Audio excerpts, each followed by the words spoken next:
pride spread across my parents' faces as I, their firstborn, had got it.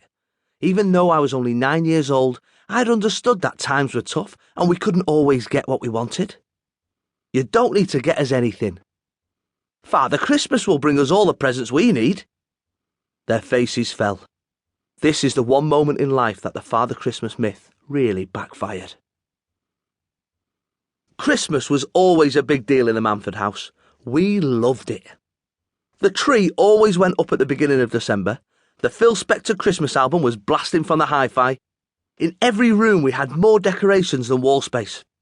And the fridge was full to bursting with the most brilliant stuff, as if someone had robbed Iceland and brought the frozen swag round to our house.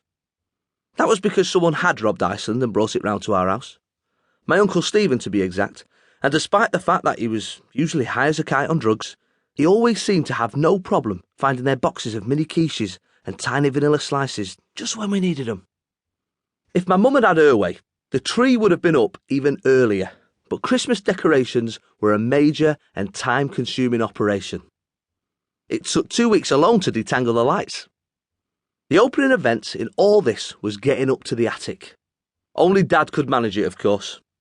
He was over 6 foot and only 10 stone. If you look up lanky streak of piss in the dictionary, there's a picture of me dad there. He was the only one allowed to climb into the loft because, as he confidently put it, I've got a system, love. His system was dangerous. He'd get his left foot on the rickety wooden banister at the top of the stairs, then use his hand on the wall to hoist himself up, often with a "oh" type noise. I don't know why he made that noise when he exerted himself. He made the same noise when lowering himself onto the toilet, but it seemed to help.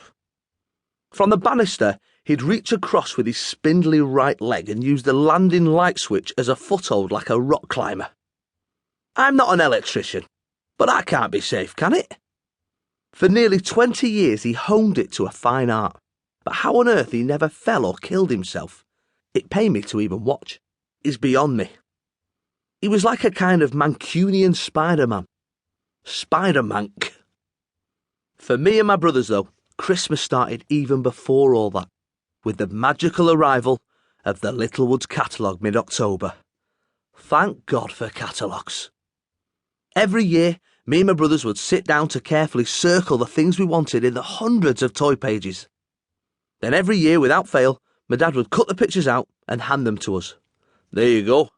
I got you a little something. I know you wanted it. My mum loved Christmas more than any of us, and every December she would go through the Littlewoods catalogue and order way more stuff than we could afford, and then spend the next 18 months paying for it. But as a year only lasts 12 months, she would still be paying for last year's presents. I'd got a Hot Wheels set, and we'd all got a Nintendo to share, when this year's Christmas rolled along. You see the catch here. That sort of payment scheme can only last so long, before a catalogue company decides that actually it'll have its money back this year and suddenly you haven't got enough credit to order a refill for last year's Mr. Frosty. The only present I wanted as a kid was a Scalextric.